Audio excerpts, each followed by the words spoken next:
Tanzania ni moja kati ya nchi 12 zitakazozindua mpango mahsusi wa kitaifa kuhusu nishati, National Energy Compact. Kupitia mpango wetu tunatarajia kuongeza kasi ya kuunganisha umeme nchini hadi kufikia 72% ifikapo mwaka 2030. Ili kufanikisha azma hiyo, ndani ya muda wa miaka 5 ijayo, tutahitaji uwekezaji wenye thamani ya dola za Kimarekani bilioni 13, ambapo dola bilioni 5 zitapatikana kutoka sekta binafsi hapa nchini. Kupitia mpango huu tumepanga kutekeleza mambo makubwa manne. La kwanza ni kuongeza uzalishaji wa umeme kutokana na nishati mchanganyiko, yani energy mix. Hadi sasa Tanzania ina uwezo wa kuzalisha megawatts 3431, ambapo 58% ya hizo inatokana na vyanzo vya maji, 35% inatokana na gesi na 7% inatokana na vyanzo vingine. Shabaha yetu ni kuongeza megawatts 2463 za nishati kutokana na nishati ya jua, gesi asilia, upepo, joto ardhi na vyanzo vingine ifikapo 2030.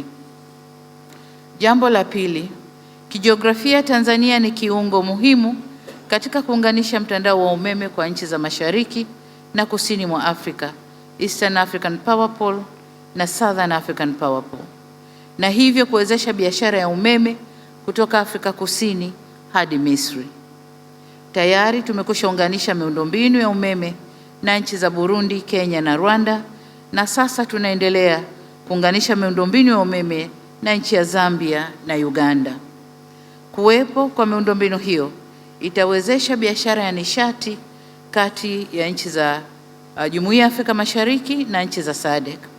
Tanzania inayo nafasi ya kuuza umeme ikizingatiwa kuwa hadi mwezi Novemba 2024 mahitaji ya umeme nchini Tanzania yalikuwa megawatts 1888, wakati uzalishaji wetu ni megawatts 3431.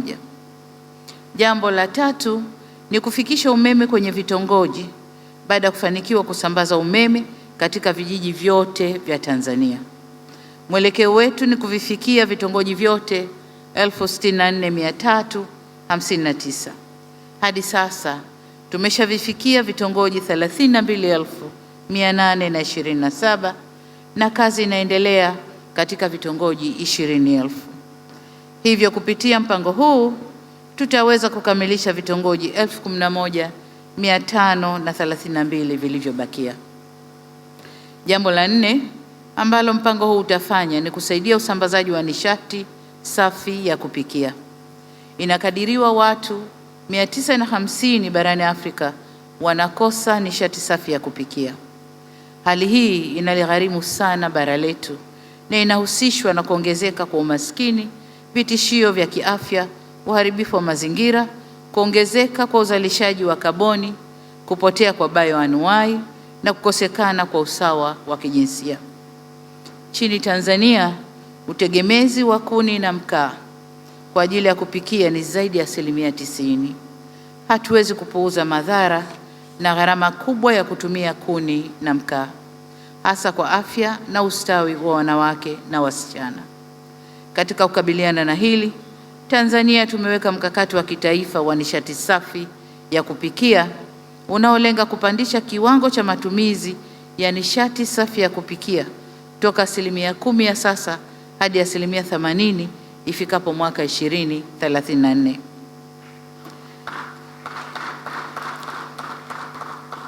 Mpango mahsusi tunaozindua leo utasogeza karibu kufikia lengo hilo. This summit goes beyond energy access. It is about empowering families, lifting millions out of poverty, and providing hope and opportunities for youth. It is about our commitment to economic transformation, fostering industries, creating jobs, and sparking innovation across Africa. And it is about realizing the promise of uplift or uplifting every African community to reach the last mile and ensure that no one is left behind. At present, nearly 600 million Africans who lack energy represent 83% of the global energy deficit. To give a contrast, the electrification rate in Southeast Asia reached 96.6% in 2019, while in Africa today, this rate is less than 50%. Additionally, Southeast Asia is on track to reach universal electricity access by 2030. While looking at the current pace of electrification in Africa, without a collective intervention, by 2030, as many as 545 million people will still be without electricity. Excellencies, in order to overcome hurdles impeding energy access, we need to take bold actions by increasing investment and financing for infrastructure development, from power generation to the last mile connectivity. And we must have an agreed roadmap among African states, our partners and private sector, keeping in mind that we have just 5 years to meet the SDG target, as ensuring access to affordable, reliable, and sustainable energy for all. This gathering is a platform to consolidate commitments, announce new partnerships, and drive momentum towards the 2030 goal. Together with the private sector, development partners, financial institutions, and civil society, we can bridge the energy gap through actionable energy compacts. At this summit, we also hope to get endorsement for the Dar es Salaam Energy Declaration to guide our efforts. It is for this reason that I salute Presidents Adesina of the African Development Bank, and Ajay Banga of the World Bank, the Rockefeller Foundation, and the allied partners for ensuring the successful convening of this important and historical summit. I also wish to thank the honorable ministers responsible for energy, finance, and foreign affairs for diligent preparations. To achieve the ambitious targets outlined in our national energy compacts, which will be soon presented, we African leaders need to commit our governments to address critical bottlenecks across the energy value chain as outlined in the Compact's action plans.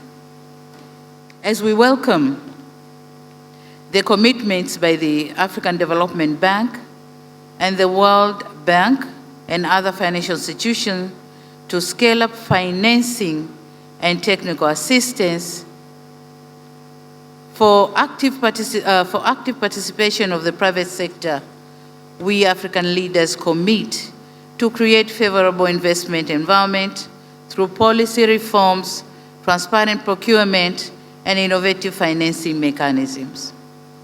Your Excellencies, distinguished guests, ladies and gentlemen, our gathering here in Dar es Salaam, with Mission 300 as our agenda, sets us on right track to realize the goal of universal access to energy for all. Together, we can light up Africa, transform Africa's energy landscape, and empower generations. Thank you all for your kind attention, and I wish you all fruitful deliberation